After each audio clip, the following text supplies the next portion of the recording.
Well, tonight at 5:30, a story you will only see here on WCNC Charlotte. A Gaston County youth pastor accused of abusing his power to engage in illegal sex acts with children, facing more charges tonight. Nicholas Martin served as an associate pastor with the North Belmont Church of God until his arrest last October. WCNC Charlotte's Brandon Golder is the only reporter that was in court as he faced more charges today. Brandon? Now at 5:30, another clergy child sex abuse case for the New York Archdiocese, this time a Monsignor in Westchester County. James White removed from services and now on administrative leave from St. Vito's Most Holy Trinity Church in the town of Mamaroneck. This after a sex abuse allegation from decades ago was revealed. Eyewitness reporter Joe Torres with the story. He's live in Mamaroneck for us. Joe. Bill. As we wait to find out if more arrests are made in the child sex trafficking case involving 3 local pastors, we're taking a closer look tonight at the allegations against the most recent pastor arrested and charged. Our Michelle Zepeda has the latest details. This is video of Pastor Kenneth Butler being booked into the Lucas County Jail after being arrested. The pastor is seen being frisked and then removes his shoes and jewelry. This video captured after the FBI investigation gathered enough evidence to charge Butler with sex trafficking of a minor. Just one victim. Tonight, a mega church pastor's plans for Metro Atlanta may be in limbo. He's accused of sex crimes involving children, and he wants to bring one of his churches to Flowery Branch. CBS 46's Brittany Edmond tells us the community is not happy about it. Nasan Joaquin Garcia wants to build a mega church on this land in Hall County. Garcia claims to have more than 1 million followers around the world, but a Flowery Branch resident says there aren't a lot of fans in this area, especially after his arrest.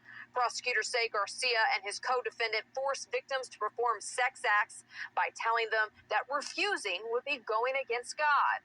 Garcia. And thank you, Thomas. An Alabama man facing child sex abuse charges in South Carolina has been found dead inside his jail cell. News 5's Cherish Lockhart is here to tell us more about the case. And yeah, Peter Cooper, who is accused of molesting children in at least 2 states. He was arrested in February in his home in Baldwin County. Spartanburg County, South Carolina sheriff's deputies charged the former youth intern pastor from Alabama after an investigation revealed he had sexually abused 2 minors in 1976.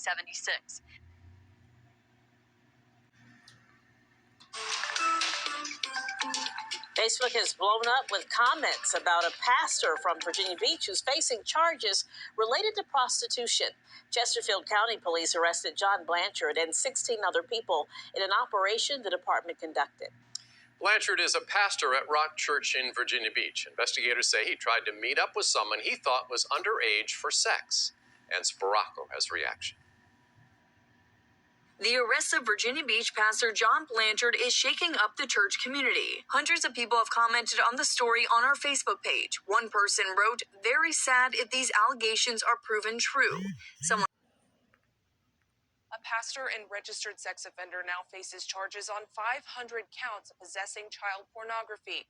The Sarasota County Sheriff's Office says 66-year-old Charles Andrews also faces 3 counts of failing to meet sex offender requirements. The National Center for Missing and Exploited Children tipped authorities to 2 email accounts belonging to Andrews used to download child porn.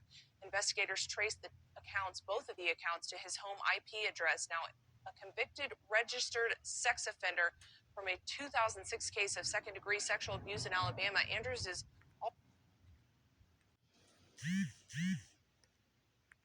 One of the men at the center of a Pritchard Cemetery scandal is in trouble with the law again. Chad Petrie tells us why Pastor Cedric McMillan just turned himself into officers.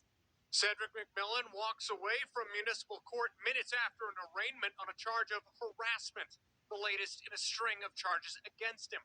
This entire situation has ballooned out, and I just want it to be resolved soon. 2 years ago, McMillan was found guilty by a municipal judge for charges related to the illegal operation of a cemetery in Pritchard.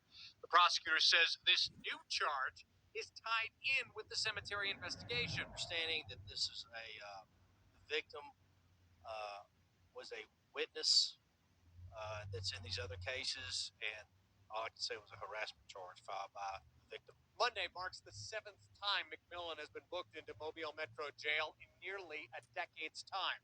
McMillan claims he's the one being harassed by the city and others. Just keep looking at the facts and just keep following the story. He faces a number of misdemeanor charges related to the cemetery, as well as the charge of abusing a corpse that could go to trial in October in criminal